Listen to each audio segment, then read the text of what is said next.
Yes, students, in previous class we discussed about the moving coil galvanometer and its sensitivity. So now we are going to discuss about the numerical based on moving coil galvanometer. In this numerical, a rectangular coil of area 5 into 10 to the power minus 4 meter square and 60 turn is pivoted about one of its vertical side. Means area दिया हुआ rectangular coil का 60 turns हैं उसकी. Then coil is in a radial horizontal field मैंने आपको बताया था कि रेडियल हॉरिजॉन्टल फील्ड वो होगी जिसमें हमेशा ही मैग्नेटिक फील्ड परपेंडिकुलर आएगी. Field is given, magnetic field दी हुई है, that is 90 gauss. 90 gauss means gauss are the CGS units of magnetic field. What is the torsional constant of hair spring, यानी कि हमें स्प्रिंग कांस्टेंट निकालना है connected to the coil. If current of 0.20 milli ampere is given, अगर आपको current given है 20 milliampere, produces an angular deflection of 18 degree. Current इतनी deflection produce करा है. So what are you given? Area 5 into 10 to the power minus 4 meter square, then number of turns, magnetic field CGS unit में given है, SI में convert करने के लिए, यानी कि हमें इसको टेस्ला में कन्वर्ट करना पड़ेगा, तो 10 to the power minus 4 से मल्टीप्लाई कर देना. You have to find out the spring constant, that is K. Current is given 0.20 milli ampere को एम्पियर में कन्वर्ट करने के लिए 10 to the power minus 3 से मल्टीप्लाई करना पड़ेगा. Then deflection means phi is given, that is 18 degree.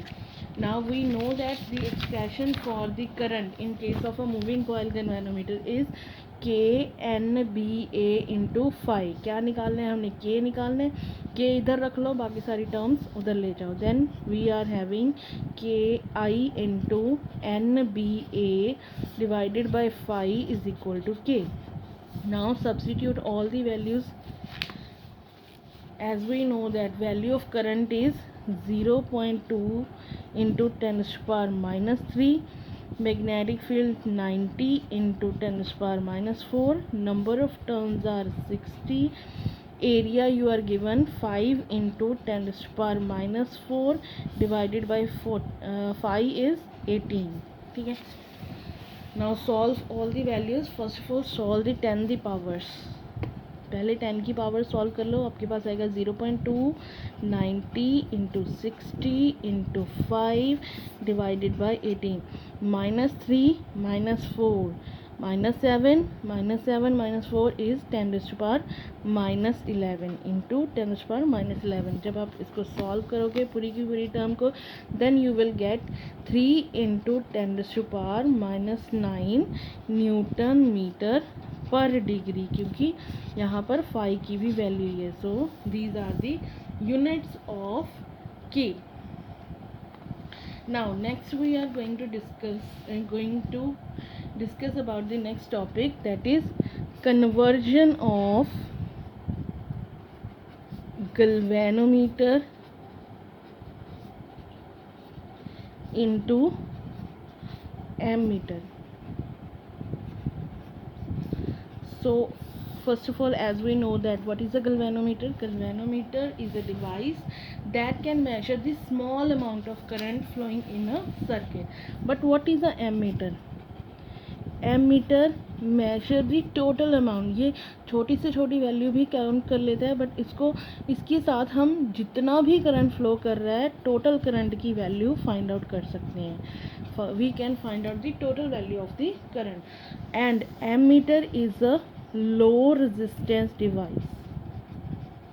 This thing you have to remember when you are converting galvanometer into ammeter. Low resistance device है और low resistance device है. Third thing, that is ammeter is always connected in series due to its low resistance. ठीक है, low resistance की वजह से ये series में कनेक्ट किया जाता है ताकि करंट जो है ज़्यादा से ज़्यादा फ्लो कर सके.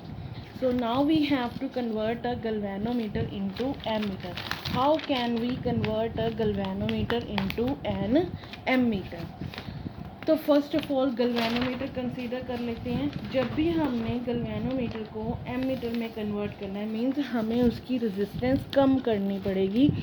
तो रेजिस्टेंस कम करने के लिए कौन सा फॉर्मूला यूज़ होगा वो हम लोग डिस्कस करने जा रहे हैं. First of all let G is a resistance of galvanometer. So जब भी आपने गल्वेनोमीटर को एम मीटर में कन्वर्ट करना है तो आपने एक पैरेलल में रेजिस्टेंस लगा देनी है जिसको हम शंट बोलते हैं। जब रेजिस्टेंस को पैरेलल में कनेक्ट किया जाता है, वायर कह सकते हो, रेजिस्टर लगा सकते हो, वायर जिसकी रेजिस्टेंस इतनी को हो कि वो गल्वेनोमीटर की रेजिस्टेंस को कम करके एमीटर में कन्वर्ट कर दे।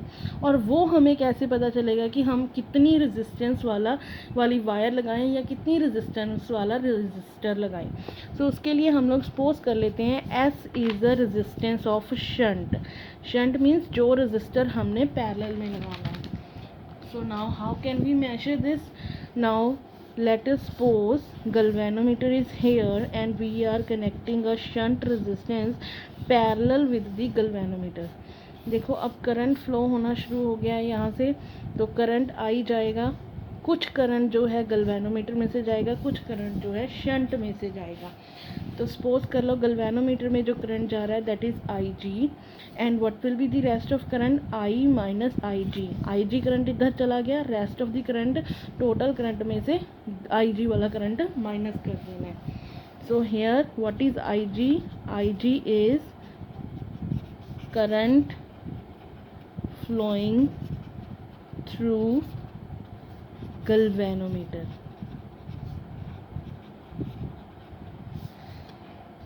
सो जब भी हम लोग पैरेलल में रेजिस्टर्स को कनेक्ट करते हैं, we know that the potential difference across them always remains same.